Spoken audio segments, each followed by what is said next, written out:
Another big day for gold, and prices continue to decline. Declines we've seen really going back to the beginning of January, and since the beginning of January, gold prices are down 13%.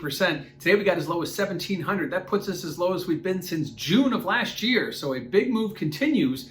We did hit a psychological support, saw a little bit of an uptick, but ultimately we'll be watching that 1,700 level. It's been a big move over the last several months, but certainly we haven't seen any real reversals yet, any sustained reversals, I should say.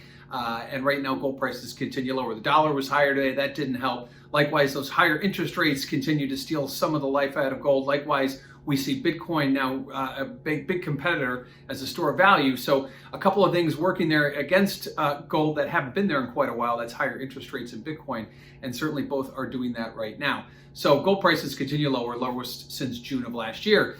If you look at volatility in gold, take a look at that CVOL index over at the CMEgroup.com.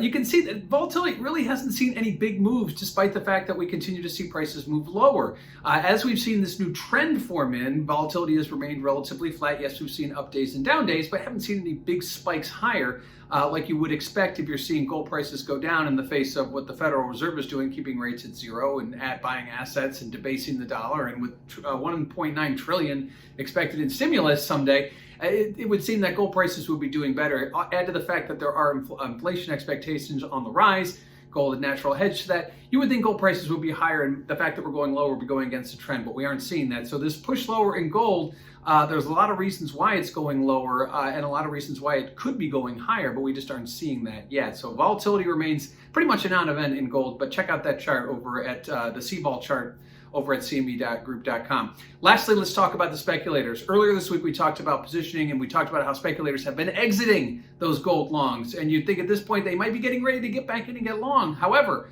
taking a long look at one of those CFTC charts, which shows positioning for speculators, you can see that gold speculators remain very long historically. So outside of a few moments, say in 2016 and 2018, these are the highest levels we've been long, or near the highest levels we've been long. So there are still a lot of speculators out there holding on, maybe waiting for a bounce, looking for some opportunity here, but certainly a trade below 1,700 may fuel more selling of those speculator positions. So we'll have to keep an eye on that. We'll look at this week's CFTC report when it comes out on Friday. So again, a big day for gold, down about 20 bucks as we continue the recent trend, taking us down to 1,700, the lowest we've seen since June of last year.